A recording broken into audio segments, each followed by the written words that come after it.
Biomechanics. It is a subject that can be related to how we live our everyday life.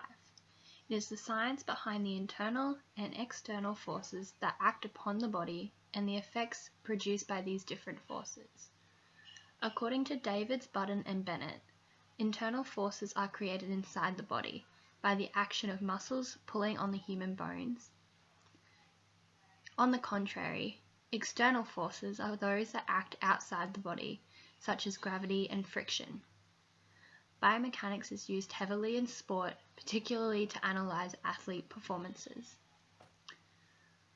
The sport that will be analysed throughout this video using biomechanics is football, or as some would call it, soccer. We will be analysing the kicking movement pattern players use to reach their objectives. Annika, an inspiring football player, is a grade 10 student wanting to be the first choice free kick taker in her club level team. However, she struggles with her long distance kicking hindering her chances. To develop the movement pattern, we have come up with 3 types of goals that are attainable and realistic. These include outcome goals, performance goals, and process goals. By separating goals, it will assist Annika to organise her thought process and allow her to focus on what she wants to accomplish. The outcome goal is the overall objective, which is out of Annika's control. She wishes to be the team's dedicated free kick taker. To reach this goal, Annika, with the assistance of her coaches, have determined a performance goal of kicking the ball 30 metres. With the assistance of process goals, the performance goal can be reached. The process goal is completely under Annika's control, as we focus on kicking the ball with the inside of her foot or the top of her laces. There are many elements of biomechanics that can help analyse a football kick and potentially help Annika in discovering the problems of her kick. Leading up to the contact of the ball, there are a number of sequential movements which create the forces to move the ball forward. The body's sagittal plane works together to create enough force for the ball to move from one place to another with a specific sequence of movements. This is known as a summation and sequencing of forces. The summation of forces is the several forces that act at any one time, and their total force will cause the object to move or deform. These forces will be either sequential or simultaneous. In the case of a football kick, they are sequential. Sequential forces are the forces created by the correct sequence of body parts which are used to generate this force. For this force to be a maximum power, each segment of the movement must contribute maximally before the next movement following on. In a football kick, the sequence of movements begins with the approach, which is the planting of the supporting foot just behind the ball and slightly off to the side. This is followed by the swing limb loading. The kicking leg is extended backwards at the hip with flexion of the knee. The forward motion begins with the rotation of the pelvis around the supporting leg. The kicking leg is brought forward with the thigh coming first and the knee still flexing backwards. The thigh then finally reaches its optimal height and the knee begins to extend forward. Finally, all the forces come together at contact with the ball. The knee has almost fully extended. The foot is plantar flexing and makes contact with the ball either on the insole or the laces. Now one of the most important steps to remember is the follow-through, with the foot reaching near hip height to give maximum power. This sequence of movements generates the power needed to get the ball to its target area. However, the speed of the ball depends on the last body movement that makes contact with the ball, which in the case of a football kick would be the plantar flexion of the foot and the angle at which the ball is hit at. This is Annika's main problem in her game of football. Annika's sequencing of movements is incorrect, with her movement looking more like an AFL kick than a football kick. Her leg does not come in on the angle it should to create the angular momentum needed in a kick, and her supporting foot is planted directly next to the ball. Annika's kicking style is an extension of her lower leg, flexing it behind her thigh and extending straight forward with her foot dorsiflexed. This means that her toes are the first thing making contact with the ball. This sequence looks more like a toe punting action rather than an insole kick or a kick through the laces. This also results in no follow through of her kick, meaning Annika is making contact with the ball and not following her leg through to give maximum force.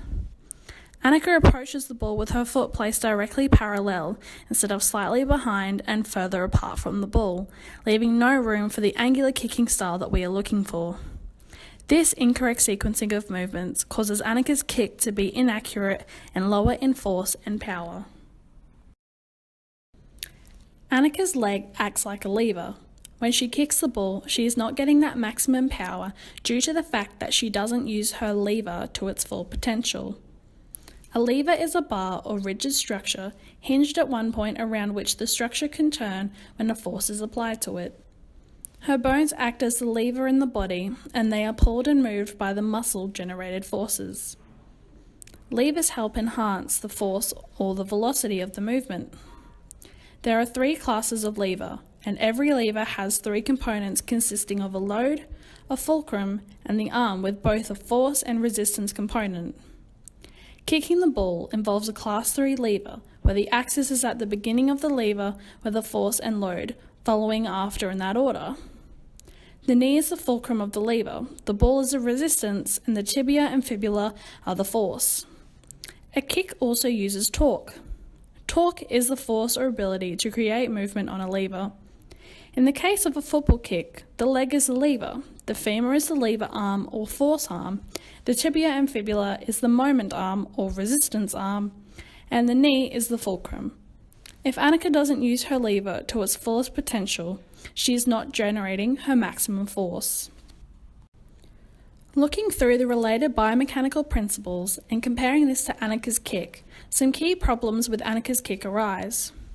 These include how high she flexes and extends her leg backwards, the positioning of her foot alongside the ball, her lack of follow-through, and lastly, where her foot is actually making contact with the ball. Annika's sequential movements are not generating as much force as what they should be. Force is what produces movement, and Newton's first law tells us that an object at rest tends to stay at rest, and an object in motion tends to stay in motion with the same speed and in the same direction unless acted upon by an unbalanced force. He also states that to every action there is an equal and opposite reaction. Therefore, the force Annika hits the ball at will be transferred and reciprocated through the ball's momentum. In an attempt to amend Annika's striking technique, constraints will be implemented to alter how she biomechanically moves her body and makes connection with the football. A constraint is designed to impede or assist an individual's movements and actions to positively improve their technique. The first constraint focuses on Annika's inability to extend her kicking leg back at the hip so as to optimize the amount of power as the strike happens. It is evident that majority of her power is coming from the lower half of her leg, from the knee down. Annika's knee is flexed almost completely, whilst her hip is only slightly extended backwards. So within the first constraint, we will be aiming to create a longer backswing by causing the kicking leg to extend further back at the hip.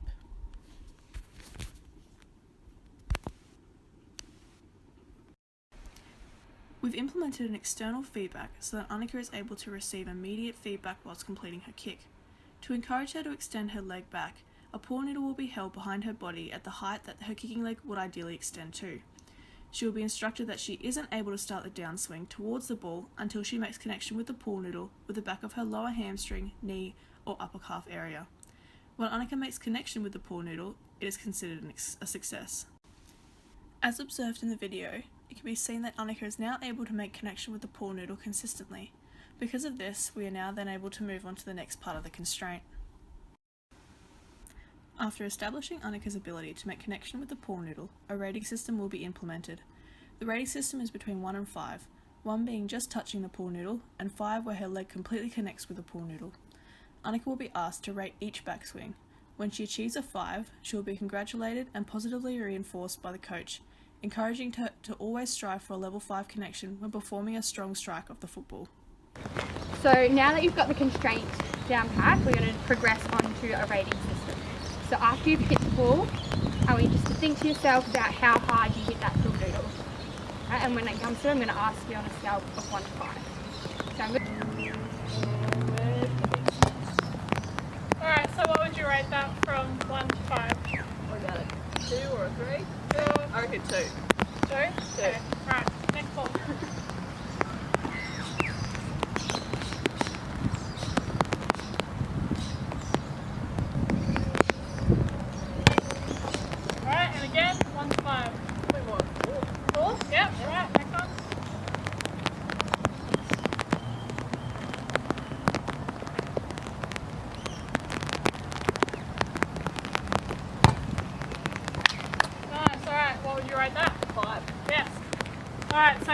what did you do differently between that first hit and that last hit? I extended my leg back further Yeah. and felt that connection a whole lot harder with the pool noodle in the back of my calf. Exactly, so you're rated at a 5 if you hit it harder, Yep. and a 1 if it was just a tap. Yep, exactly, spot on. On to the next constraint. Once the pool noodle and scale system had been implemented, emergent behaviours began to become apparent. As Annika began to demonstrate a larger backswing and make a level 5 connection with the pool noodle, a transfer of weight from standing on her kicking foot to her non-kicking foot whilst extending her kicking leg was more evident. A larger follow-through after connecting with the ball was also evident, with more power being generated from a longer backswing. As Annika started to consistently connect with the pool noodle at a level 5 rating, it became unnecessary to continue to hold the pool noodle behind her, meaning the constraint had decayed. Within this constraint, it is evident that Annika is assembling a coordinated pattern. Now that it has been established that Annika is able to consistently extend her leg back to a desired height, the second constraint can be implemented. An action that was consistently replicated whilst observing Annika's initial kicking action was how close her non-kicking foot was to the ball during the strike. To amend this, a second constraint will be implemented, looking to gain control of the coordinated structure. A bib will be folded in half and laid down on the left-hand side of the ball. Annika will be instructed to not stand on the bib, but beside it and strike the ball. She will be encouraged to come towards the ball with a run-up and plant her foot firmly on the outside of the bib. The bib acts as a form of external feedback as it provides immediate evidence to Annika and the coaches as to where she is planting her foot in relation to the ball. When she stands on the bib, through inferred learning, she knows that she has placed her non-kicking foot too close to the ball to achieve the kick she is attempting to master. In addition to the bib, the noodle will be moved to the front of Annika. She will be instructed to make connection with the noodle with her lower thigh, knee and upper shin when she follows through after the kick has happened. This added component is included so as to encourage Annika to continue to develop an automatic follow-through, building on from the emergent behaviour from the first constraint. Annika is predicted to follow a general progression while implementing this constraint. Initially, she is consumed by not wanting to stand on the bib, and all her focus is on knowing where her foot is being placed in relation to the bib. Due to this factor, her striking force and fluidity is compromised, while she adapts to the change in her non-kicking foot placement. She is finding it hard to remember to follow through with her kick, while majority of her focus is on her left foot. As Annika continues to progress with repetition and consistent replication of the desired distance between her non-kicking foot and the ball, she is able to focus less on where her non-kicking foot is landing and more on the actual kick. She progresses to being able to run in, plant her foot and focus more greatly on the follow-through of her striking leg.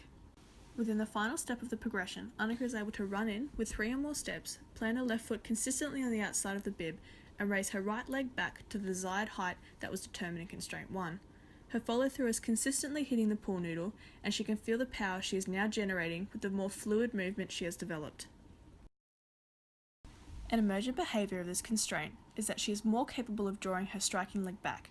The distance created by the bib, forcing the non-kicking foot to be further from the ball and in turn further from the right leg, swinging through to strike the ball, allows Annika to more easily raise her leg back for the backswing.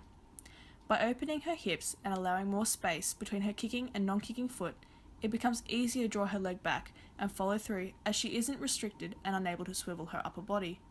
Additionally, in order to ensure the desired placement of her non-kicking foot, Annika altered her run-up. Instead of coming at the ball straight on, she had to modify it by running in from an angle to the ball.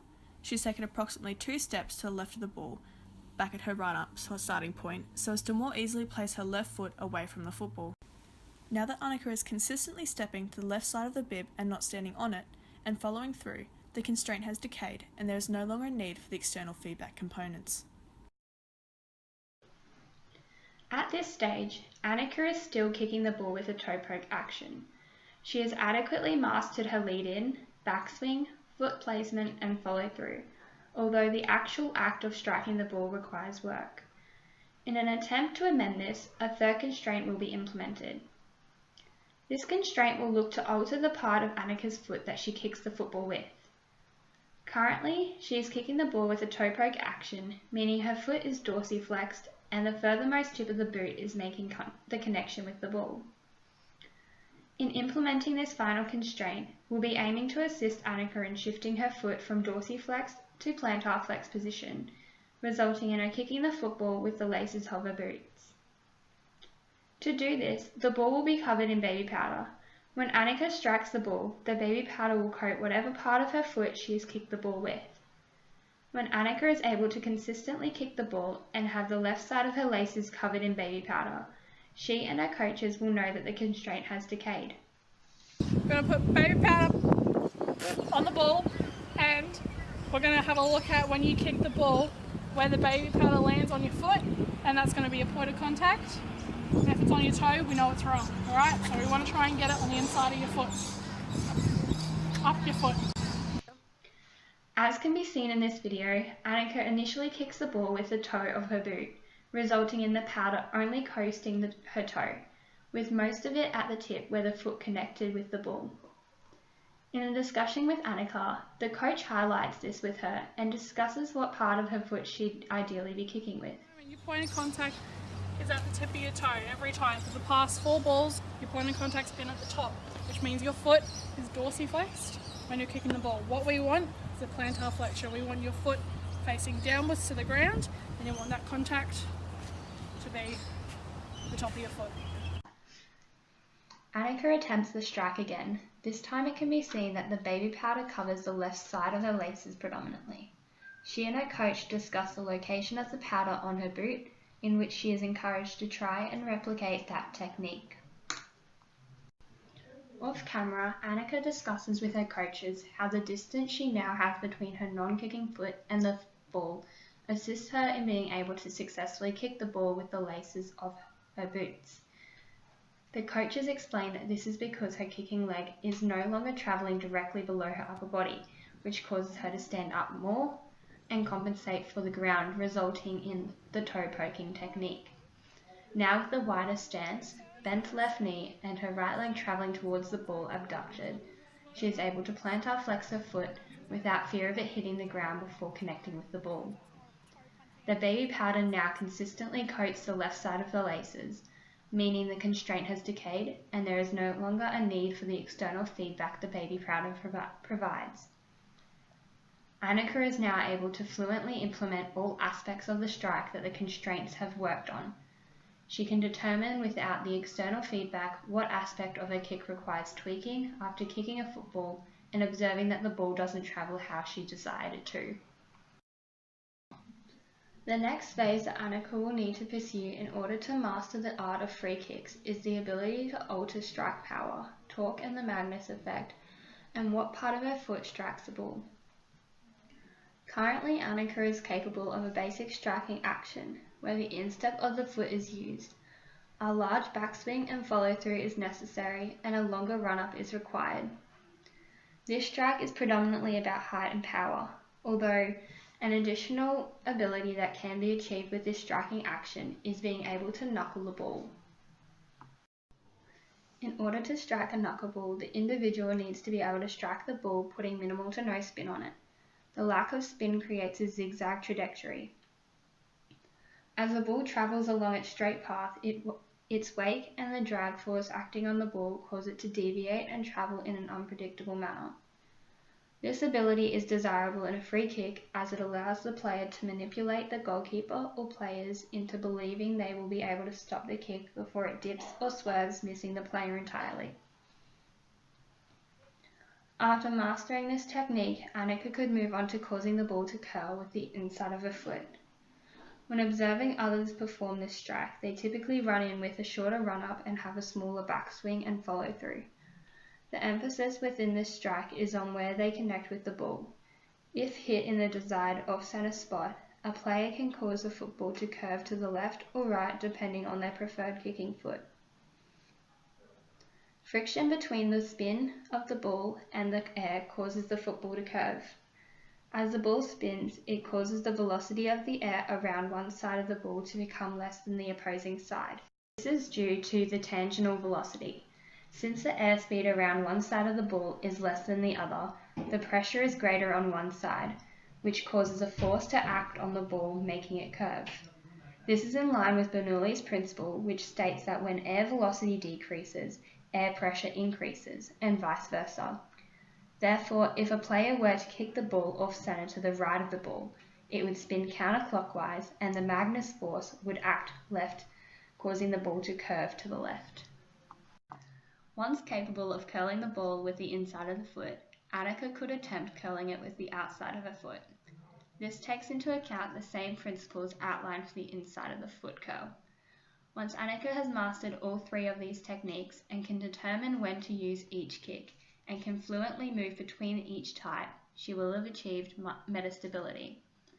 Her ability to know how much power to put behind the ball and launch the ball to the desired area of the goal or field will signify degeneracy.